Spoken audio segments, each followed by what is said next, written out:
자, 안녕하세요. 오늘 같이 이야기해볼 공부법은 제가 실제로 고1 때 써먹어서 등급을 진짜 말도 안 되게 올릴 수 있었던 공부법이면서 상위권 대상으로 아주 좋은 공부 방법이거든요. 그래서 그거를 소개하기 이전에 일단은 뭐부터 좀 얘기를 해볼까 하냐면 그 AI에 대한 지식이 좀 있으신 분도 있겠지만 사실은 AI 하면은 그냥 챗GPT 정도밖에 안 떠오르시는 분들도 충분히 있잖아요. 그래서 간단히 이 인공신경망 모델에 대해서 단순히 좀 설명을 해보자면 사실 우리 인간이 학습하는 방식을 모방한 게 AI거든요.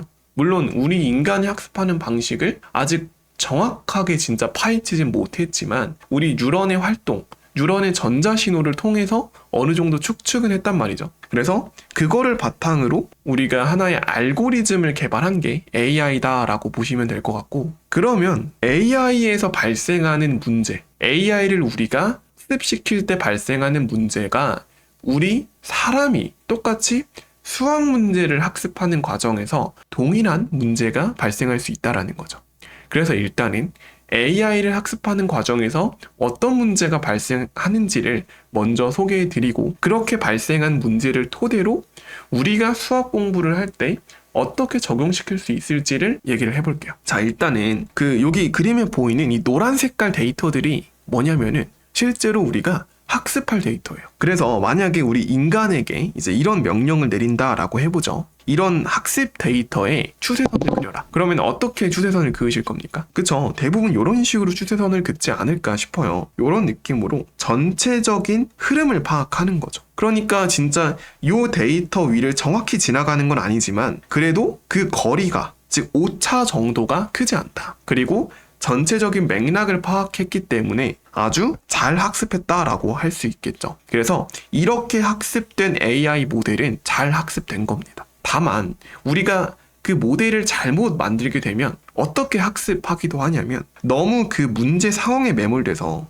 이제 우리가 실제 현실 세계에서 어떤 일이 벌어질지 생각을 안 하고 그냥 이런 식으로 그냥 그 데이터에만 맞춰서 학습을 하게 되면 이런 AI 모델은 우리가 학습이 잘 되지 않았다라고 얘기를 합니다. 이게 왜 그런 거냐면 이 노란 색깔 데이터는요, 사실 학습용 데이터잖아요. 그러니까 현실 세계에서 실제로 발생하는 문제는 이제 이런 데 있단 말이죠. 이런 경향을 따라서. 근데 이제 이런 식으로 학습해버리게 되면 특히 이제 이런 상황 한번 볼까요? 이렇게 파란 색깔 선과 엄청나게 멀리 떨어져 있죠. 그렇기 때문에 이렇게 너무 한 문제에 매몰돼가지고 과적합된 AI 모델은 실제 상황과는 좀 동떨어질 수 있다. 다만 이제 이런 경우라면 그렇게 오차가 크지 않죠. 그러므로 우리는 인공신경망 모델을 학습시킬 때 이렇게 테스트 케이스에 대해서 너무 매몰되는 경우를 좀 주의를 해야 됩니다. 근데 사실 이게 우리가 수학 공부를 할 때 똑같이 적용이 되거든요. 그러니까 이렇게 매몰된다는 게 무슨 뜻이냐? 우리가 수학 문제집 한 권에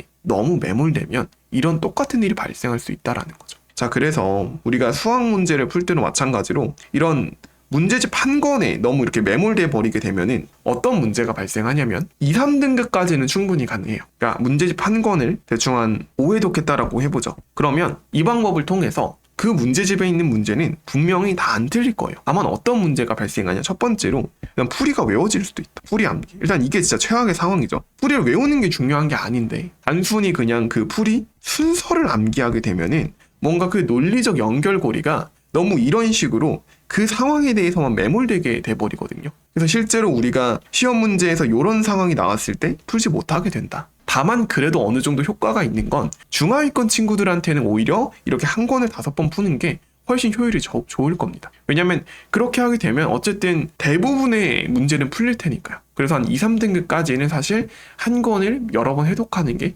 충분히 효과가 좋다. 다만 그 이상을 넘어서 1등급 혹은 진짜 압도적으로 수학을 잘하게 되려면 이런 식으로 한 권의 문제집에 있는 문제들에 대해서 매몰되는 게 좋지 않을 수 있다. 거기에 과적합되는 게 실제 시험에서는 1등급을 가르는 한 문제를 맞추기엔 어려울 수 있다는 거죠. 그래서 최상위권 도약으로는 좀 힘든 방법이 아닐까 싶습니다.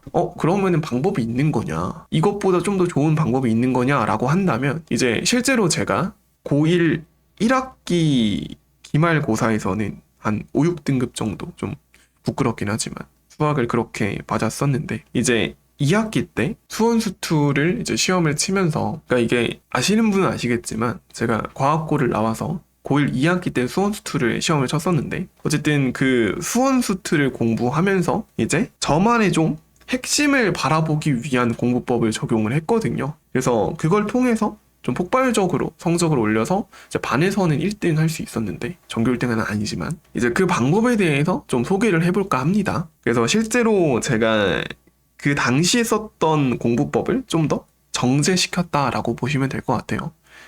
자, 일단은 이제 요 그림 보시면은 확실히 이해가 되실 텐데, 지금 이게 색깔이 무슨 의미냐면 문제집마다 색깔을 정해둔 거예요. 그러니까 문제집 총 3권을, 한 권은 주황색, 한 권은 노란색, 한 권은 파란색으로 해서 총 3권에 있는 문제들이 이렇게 분포되어 있다라고 생각을 해봅시다. 그렇게 해서 이 3권에 있는 문제집에 있는 문제들을 다 풀었어요. 그리고 나면 뭐가 보이기 시작하냐면 이 문제집들 중에서 겹치는 게 보이기 시작합니다. 겹치는 거. 이런 겹치는 거 위주로 스스로 유형화시키는 거예요. 그러니까 문제에 써져 있는 유형 말고 우리가 직접 유형화를 시키고 그거에 대한 접근법, 행동 강령 등을 정리하는 공부를 해야 된다. 저는 이렇게 생각을 합니다. 그리고 그 과정에서 우리가 익히 알고 있는 실전 개념, 스킬들, 그런 게 창조되는 거거든요. 사실 뭐 창조라는 말이 좀 어색하긴 하죠. 발견이라고도 할 수 있을 텐데, 어찌됐든 그런 스킬들이 진짜 막 외계인이 알려준 게 아니잖아요. 결국에 그런 수학적인 스킬들, 아이디어 모두 인간이 생각해낸 거고 이제 공부를 하다가 번뜩 딱 떠올린 건데, 이제 그런 것들을 정리하려면 문제집 3권에서 겹치는 문제들 위주로 생각하는 게 좋다. 왜냐면 모든 문제에 대해서 그런 아이디어를 생각할 수는 있겠죠. 모든 유형들마다 뭔가 중요한 아이디어들, 번뜩이는 아이디어가 있을 텐데, 이제 그랬다가는 우리가 진짜 수학 공부만 하다 죽을 수 있기 때문에 이제 그런 사고를 방지하기 위해서는 이제 제가 말하고 싶은 요 333 공부법을 따르면 좋습니다. 자, 이게 뭐냐면 사실 이 333은 그냥 기억하기 쉽게 제가 붙인 거고요. 진짜 별 의미는 없는데 소개를 좀 해드리자면, 일단 앞에 3은 3권의 문제집 이런 뜻이고요. 그 3권의 문제집에서 겹치는 3문제. 그러니까 이 문제는 저기서도 나오고 요 문제집에서 나오고 이 문제집에서도 나오는구나. 그렇게 문제집들에서 겹치는 문제를 찾습니다. 그리고 나서 그 문제를 유형화시킨 다음에 3가지 방법으로 풀어보는 거예요. 이제 여기까지가 딱 활용 점정인데, 그래도 조금 설명을 해드리자면, 일단 실제로 제가 어떤 문제집 3권을 풀었냐 그러면, 자, 뭐 이게 광고 영상 아니긴 하니까 그래서 그냥 좀 힌트만 드릴게요. 고 땡땡, 그리고 1등급 땡땡, 그리고 불 땡땡땡. 이제 뭐 요런, 그러니까 중상에서 최상 사이에 있는 문제들 위주로 풀었다. 특히 이제 어디서 많이 겹치는 걸 찾았냐면 스텝 2 정도. 그러니까 사실 이런 상위권 대상 문제집들에서 스텝 3는 뭔가 좀 억지스러운 것도 많고 오히려 스텝 2가 퀄리티가 더 좋습니다. 그러니까 스텝 3는 그냥 내가 좀 심심하다, 오늘 좀 머리 아파보고 싶다, 그런 날에 공부하는 게 좋고, 이제 그것보다는 진짜 시험에 나오는, 내가 시험을 칠 때 실질적으로 도움되는 문제들은 스텝 2에 많이 몰려 있다라고 생각을 해요. 그래서 이 스텝 2들 중에서 겹치는 문제가 있을 거예요. 이 문제집의 스텝 2와 1등급 문제집의 스텝 2에서 겹치는 문제가 있을 텐데, 그런 문제들을 자 뽑아서 정리를 합니다. 그러면서 뭘 판단하는 게 주 목적이 돼야 되냐면 스스로 유형화시키는 거예요. 그러면서 이 단원에서 뭐가 중요한지 핵심적인 거를 찾는다.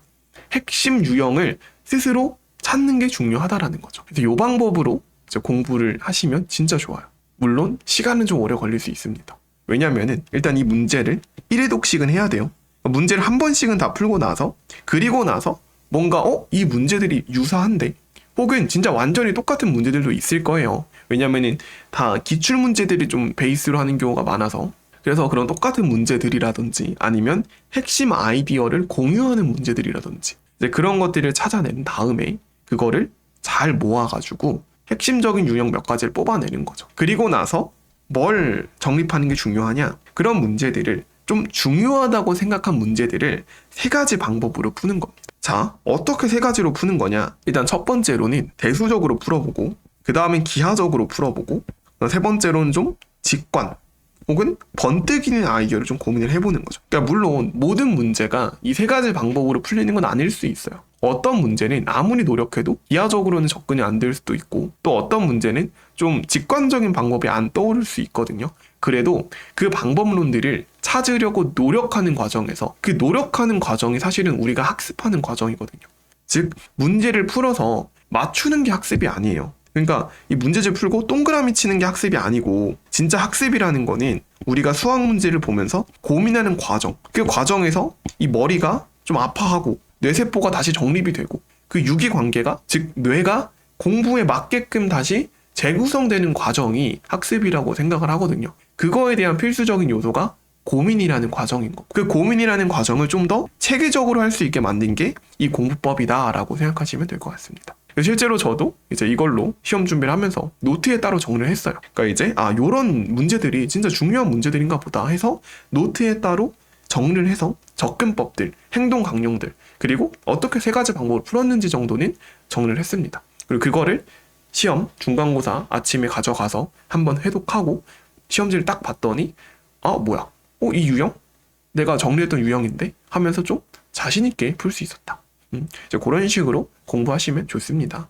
제가 소개하고 싶은 공부법에 대한 이론적인 얘기는 여기까지 하면 어느 정도 잘 전달된 것 같고요. 이제 실제로 그러면 어떻게 유형화를 시키고 어떻게 세 가지 방법으로 푸는지 진짜 보고 싶은 분들이 있을 수 있잖아요. 그런 건 제가 또 영상 만들어서 다음에 바로 올려드릴 테니까 그거 참고하시면 될 것 같고요.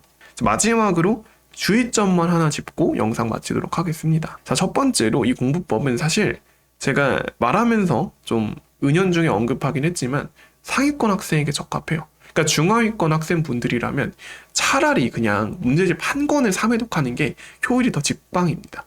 왜냐면은 애초에 중하위권 분들은 이 세 권의 문제집을 푸는 게 힘들 수가 있어요. 왜냐면 제가 말한 이 세 권의 문제집은 중상에서 최상 난이도가 좋거든요. 이런 문제집을 풀어야 되니까 사실 중하위권 분들은 이렇게 공부하는 게 어불성설이죠. 그리고 개념 단계인 경우가 많기 때문에 3회독 하는 게 그런 개념들을 머릿속에 장착시키는 데는 훨씬 더 효율이 좋습니다. 자, 그리고 스스로 유형 분석하는 시간이 필요하다라고 했죠. 그리고 다양한 방법으로 문제를 풀어봐야 되기 때문에 절대적인 시간이 진짜 오래 걸릴 수 있어요. 그러므로 방학 때 도전해 보시는 걸 추천합니다. 저는 사실 좀 게으름뱅이기도 하고 또 공부를 막 엄청 열심히 했던 스타일은 아니거든요. 그러니까 한 번 할 때는 진짜 엄청 열심히 하는데 그게 꾸준하지 못해가지고 방학 때는 좀 아무튼 그렇게 됐었던 학생이었는데, 그래서 이 방법을 학기 중에 제가 했단 말이죠. 자, 수학하는 진짜 잘 보고 싶어가지고 그래서 수학은 올렸어요. 수학은 올렸는데 문제는 다른 과목이 좀 처참했죠. 막 영어 8등급 맞아오고 막 일본어도 여기까지 할게요. 아무튼 그렇기 때문에 절대적인 시간이 중요합니다. 그래서 방학 때 하시길 추천할게요. 자, 마지막으로 사실 이게 진짜 하고 싶은 말이기도 한데, 공부라는 게요, 방법론 물론 중요하죠. 방법론으로 좀 우리가 많은 이득과 효율을 볼 수 있기 때문에, 다만 그것보다 훨씬 더 중요한 건 일단 하는 게 최고입니다. 효율 10인 공부법으로 9시간 하면요 90이라는 지식을 얻을 수 있겠죠. 하지만 효율 9인 공부법으로 14시간 하면요 9 곱하기 14 했을 때 126이라는 공부량을 얻을 수 있습니다. 이게 훨씬 낫죠. 그래서 효율 10인 공부법에 너무 집착하다가 공부를 아예 안 하는 것보다도 효율 9인 공부법으로 일단 하는 게 훨씬 낫습니다. 그렇기 때문에 공부법 찾아보시는 것도 물론 좋지만 공부와 병행하시면서 중간중간 그냥 점심 밥 먹을 때 그럴 때 보는 건 좋죠. 공부법 영상들을. 혹은 학원으로 이동할 때라든지 아침에 스카 갈 때라든지 그렇게 걸으면서 좀 라디오 듣듯이 듣는 건 좋지만 너무 매몰되지 마시고 어쨌든 공부하는 게 중요하니까요. 자, 그래서 이번 최상위권 대상 공부법 영상은 여기까지 하는 걸로 하고요. 다음 실제로 제가 어떻게 적용하는지 보여드리는 걸로 찾아뵙도록 하겠습니다. 오늘 영상은 여기까지 할게요.